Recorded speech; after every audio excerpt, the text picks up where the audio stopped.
Bonjour, bonjour. J'avais envie de faire cette vidéo aujourd'hui pour vous parler des 7 choses que j'ai mises en place de manière consciente ou pas toujours en 2022 et qui m'ont permis de faire grandir mon activité, en tout cas lui donner une toute nouvelle ampleur.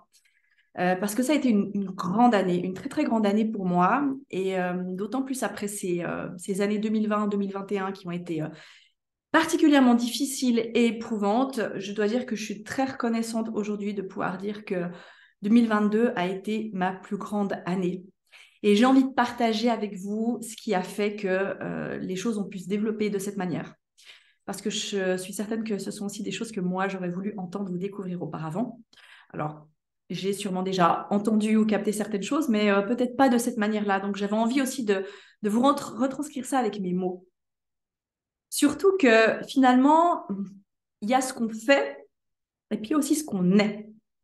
Il y a les choses que l'on met en place, les actions, mais il y a aussi et surtout tout ce travail qu'on doit faire sur soi quand on veut grandir. Ce travail de développement personnel, on peut l'appeler aussi de dépouillement, vraiment de grande introspection, parce que c'est surtout ça aussi quand on veut développer son business. C'est un travail de compréhension de soi, de dépassement de ses propres limites, de travail sur son état d'esprit, qui demande tellement, tellement, et souvent même plus, j'ai envie de dire, que les choses qu'on va mettre en pratique. Donc voilà, je vais vous parler de ces 7 choses et je me réjouis de savoir aussi si ça résonne, du moins comment est-ce que ça résonne pour vous. Euh, Parce que c'est vrai que quand j'ai commencé 2022, c'était quand même assez particulier, hein. Donc avec un petit bébé en tout bas âge, comme je le disais, 2 années qui ont été extrêmement chaotiques, difficiles. Il a fallu remettre plein de choses sur pied et en tout cas, moi, j'ai eu vraiment l'impression que c'était comme s'il y avait beaucoup de choses que je devais recommencer. C'est pas comme si voilà, j'avais repris. Il y avait eu 2019, 2021, 2021, compliqué. Puis après, hop là, 2022, on repart et tout va bien. Non, non, ça s'est pas du tout passé comme ça. Et je pense qu'on est beaucoup à avoir notre propre entreprise et aussi à ressentir ça, qu'il a fallu reconstruire beaucoup de choses, reprendre les rênes de ce qu'on fait, de ce qu'on a commencé aussi à bâtir auparavant, mais de les reprendre d'une autre manière, parce que finalement, rien n'était plus pareil.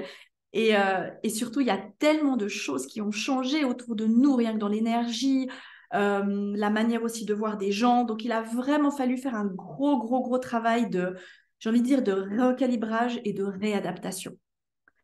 Et la première chose que j'ai faite, en tout cas que j'ai décidé d'entreprendre en 2022, c'était de diversifier mes propositions.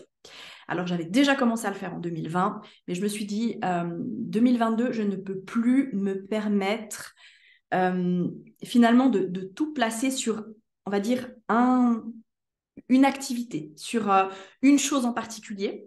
Parce que finalement, si on fait ça, qu'est-ce qui va se passer? On met beaucoup d'attentes sur cet aspect-là. Et si on met beaucoup d'attentes, ben forcément, il y a une sorte de contrainte qui va se passer. Parce que on espère quelque chose. On a besoin que ça vienne de là. Et en faisant ça, ben, finalement, ce qui va se passer, c'est que ben, c'est tout l'inverse qui va se produire. C'est que quand on met une contrainte, ben, il y a une tension qui se crée. Et à partir de cette tension, ben, les choses ne circulent pas fluidement. Et je suis arrivée à un stade où je me suis dit, mais je ne peux plus me permettre, j'ai envie de dire, de mettre tous mes œufs dans le même panier. Il faut que je diversifie. Il faut, parce que aussi c'est quelque chose qui m'appelle. J'ai eu besoin de proposer d'autres choses, de créer de nouveaux accompagnements, alors que ce soit vers les mariages, hors mariage, ou des accompagnements pour les entrepreneurs ou pour les femmes qui ont besoin de se réaliser. Voilà, j'ai eu plein d'idées et je me suis dit, mais cette année, je vais vraiment commencer de plus en plus aussi vraiment à faire, ben voilà, il y a le tronc de l'arbre et à faire ces embranchements. Parce que déjà, c'est des choses qui me plaisent, qui me passionnent, que j'ai envie de faire. Et parce que ça me permettra aussi finalement d'avoir plusieurs axes et de pouvoir faire ce que j'aime vraiment par rapport à tout ça, sans avoir toujours une attente quelconque, mais de me dire, ben voilà, je vais m'amuser et je vais m'éclater. Et ça a été le mot d'ordre pour moi. 2022, c'était vraiment de mettre de la joie, du jeu, que ce soit ludique, et vraiment d'avoir du plaisir dans chacune de mes activités. que cela ait du succès ou pas. Parce qu'il y a des choses qu'on lance, ça marche super bien. Et puis il y a d'autres choses, ben voilà, ça ne va pas forcément là où on l'aurait espéré. Mais c'est pas grave, ça fait partie de l'apprentissage. La deuxième chose que j'ai mise en place cette année, c'était vraiment quelque chose de profond sur moi, c'est d'arrêter de me demander à tout prix si ce que j'ai envie de faire, ça se fait ou pas. Si c'est quelque chose qui va être bien accueilli. Et puis finalement, si les gens vont pas trouver ça peut-être trop original ou novateur, j'ai complètement arrêté avec ce genre de pensée parce que tout, finalement, dans mon parcours jusqu'à maintenant et encore plus cette année, m'a montré que ça ne sert à rien d'aller regarder ce qui se fait pour plaire à la majorité. C'est seulement en étant soi-même, justement en cultivant aussi son originalité, sa petite dose de folie, sa particularité, son imperfection, c'est ça finalement qui va faire on va attirer les autres. Et puis surtout qu'on va attirer des personnes qui sont, qui sont qui ont le profil finalement avec lequel on a envie de collaborer, avec lequel on a envie de travailler. Il y a cette espèce de magnétisme qui se fait quand on est dans le juste, quand on est dans son alignement. Alors à ce moment-là, on va attirer les bonnes personnes. Alors à ce moment-là, on va vraiment faire quelque chose de tellement galvanisant ensemble. Et c'est là aussi où on va pouvoir vraiment, j'ai envie de dire, être dans son plein succès. Parce que finalement, c'est ça avant tout le succès. C'est de faire des choses qui sont justes, faire des choses qui sont alignées, faire des choses auxquelles on va répondre. Et quand les autres personnes répondent à ça, nous, ça nous remplit d'une énergie folle qui nous donne envie de continuer à produire, etc., etc. Et c'est ça, pour moi, la clé du succès. Donc vraiment, alors ça fait déjà de longs mois, années que j'ai commencé à beaucoup moins me préoccuper de ce que font les autres. Mais là, cette année, ça a été vraiment le déclic où je me suis dit, mais non, j'arrête totalement, je m'en fiche. Pareil sur les réseaux sociaux, je ne commence pas à essayer de rentrer dans le moule pour faire ce que tout le monde fait, pour plaire à l'algorithme. Ben non, déjà, ça n'a jamais été moi. Et là, je me suis rendu compte encore plus à quel point je ne pouvais pas faire ça. Voilà, je critique pas parce que chacun a sa manière et il y a des choses que j'aime voir chez les autres, mais qui moi ne me correspondraient pas. Vous n'allez jamais me voir danser dans un réel, par exemple. Je privilégie l'écriture alors que je devrais beaucoup plus souvent faire des lives, des réels où je parle. Alors j'en fais quelques-uns, mais voilà, je n'en fais pas tous les jours. Moi, ce qui me plaît, c'est d'écrire. Et ça ne plaît pas forcément aux réseaux sociaux, l'écriture en ce moment. Ils privilégient la vidéo, mais moi, je m'en fiche parce que c'est ça qui est juste. Et je suis persuadée qu'en face, il y a des personnes aussi pour qui ça, c'est juste. Et c'est à ces personnes-là que j'ai envie de parler. Voilà. La troisième chose très importante que j'ai faite cette année, qui est en continuité des années précédentes, mais cette année, j'ai décidé d'investir encore plus pour ça, c'est sur l'accompagnement, sur le mentorat. Donc, si vous me suivez, vous savez que ça fait déjà des années que je me fais accompagner par coach, mentor. Et là, j'avais fait un break. Et cette année, je me suis dit non, il faut que je recommence. Donc, moi, j'ai toujours trouvé qu'il est juste, mais nécessaire, fondamental, de se faire accompagner quand on a une entreprise. Comment est-ce qu'on peut accompagner les autres, quelle que soit son activité, même si on fait, même si on n'est pas dans le service, hein, mais on accompagne toujours les autres dans un processus de décision, à se transformer, peut-être même avec un produit, avec, enfin voilà, un service, produit, c'est égal, on accompagne toujours les autres pour quelque chose dont ils ont besoin. Comment est-ce qu'on peut faire ce cheminement si on ne se fait pas accompagner soi-même? Comment est-ce qu'on peut traverser des zones d'ombre qui sont légion dans l'entrepreneuriat si on n'a pas quelqu'un qui est là pour nous tenir, pour nous booster, pour nous permettre aussi d'aller chercher ce qui est tellement, tellement juste en nous, ce qui peut aussi après aider les autres. Comment est-ce qu'on peut aussi avancer si on ne fait pas un nettoyage sur soi, si on ne travaille pas sur ces blocages? Ben, tout simplement, je crois que ce n'est pas possible. Et c'est pour ça que cette année, j'ai décidé de me faire à nouveau accompagner. J'ai investi beaucoup pour ça, mais je suis persuadée que c'est l'un, si ce n'est le meilleur investissement que l'on puisse faire quand on entreprend, quand on est à son propre compte. On a besoin de quelqu'un pour nous aider à voir en nous-mêmes. On a besoin aussi de quelqu'un qui puisse nous permettre d'aller faire cette espèce de, comme j'appelle, de purge, parce que c'est ça aussi, aller de l'avant, vouloir grandir, c'est avant tout faire comme je disais, un nettoyage. Travailler sur ces blocages, sur ces zones d'ombre, sur ce qui fait que parfois il y a des choses qui bloquent, qu'on n'ose pas, qu'on se préoccupe peut-être trop de la vie des autres, qu'on a de la peine à mettre ses limites, etc., etc. Enfin, chacun vit avec ses blessures, avec ses blocages, avec ses émotions. Et je crois aujourd'hui que voilà, le mentorat, pour moi, c'est un cadeau. Et quand on trouve la personne qui peut nous aider à aller au-delà, ben moi, j'encourage à vraiment se rapprocher de cette personne et à faire un bout de chemin plus ou moins loin avec. Euh, une autre chose que j'ai faite aussi, que je continue à faire, mais j'aime bien aussi en parler comme une sorte d'ADN de ma marque, c'est d'insister sur l'expérience client. Que ce soit dans mes accompagnements au mariage ou pour moi, le plus important, c'est de faire vivre cette expérience aux personnes que j'accompagne, non seulement dans le processus de réflexion en amont du jour J, mais aussi le jour J, et si possible aussi pour toute la suite de leur vie ensemble. Hein. C'est important vraiment qu'ils puissent vraiment se plonger sur ce que ça leur apporte, sur ce voyage qu'ils vont faire jusqu'à la destination. Mais aussi, quand je parle de l'expérience client, c'est aussi toutes ces petites choses qu'on va faire pour que les personnes se sentent considérées en tant que clients. Avoir j'ai envie de dire, cette espèce de finesse, cette espèce d'élégance pour leur montrer qu'ils sont uniques à nos yeux. Parce que pour moi, c'est le cas. Chacune des personnes que j'accompagne, chacun des couples que je suis est unique. C'est aussi pour ça que j'accompagne un certain nombre de personnes et que je ne fais pas dans la quantité. Parce que j'ai envie de pouvoir offrir ce service 5 étoiles, sur mesure. Quelque chose d'exceptionnel et quelque chose aussi qui va rester dans le temps. Et malheureusement, je trouve que dans notre société, aujourd'hui, on n'est pas toujours vraiment considéré en tant que client. Tout va vite, tout va très vite. Et puis, on est beaucoup dans la surconsommation. Et moi, je trouve que malheureusement, souvent, voilà, il y a justement cette petite finesse, cette petite élégance qui passe un peu à la trappe. J'ai d'ailleurs un très joli exemple à vous donner par rapport à une récente expérience que j'ai faite par rapport à ça. J'ai décidé de m'offrir des boucles d'oreilles pour Noël.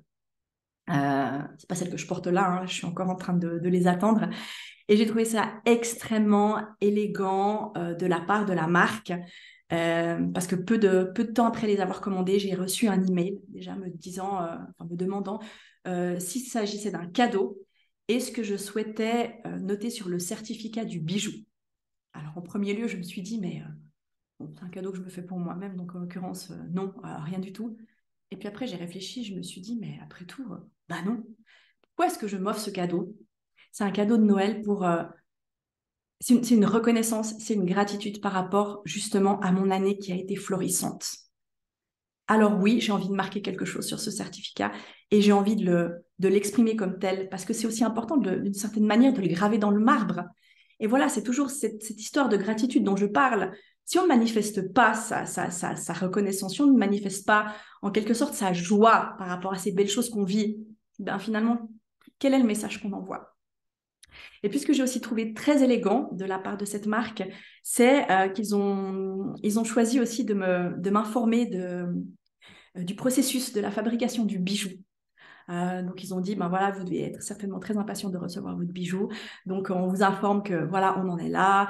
On a sélectionné ces matériaux. Voilà ce qui se passe en ce moment, etc. Et j'ai trouvé ça, très, très, très délicat. Et je pense que finalement, malheureusement, c'est quelque chose qui se perd et on devrait toujours trouver la manière de créer cette petite chose, cette finesse, ce qui fait qu'on considère les personnes que l'on a en face, finalement, au même titre qu'ils nous considèrent nous, puisqu'ils nous ont choisis. L'autre chose aussi, ça a été un très, très grand pas en avant que j'ai fait cette année, c'est celui d'engager une collaboratrice, d'avoir du soutien. Ça, c'est quelque chose que je souhaite faire depuis des années. Et d'ailleurs, J'avais décidé de le faire, c'était fin 2019, début 2020. Et puis après, il s'est passé tout ce qui s'est passé. Et là, je me suis dit, je crois que cette année, il faut que je me lance.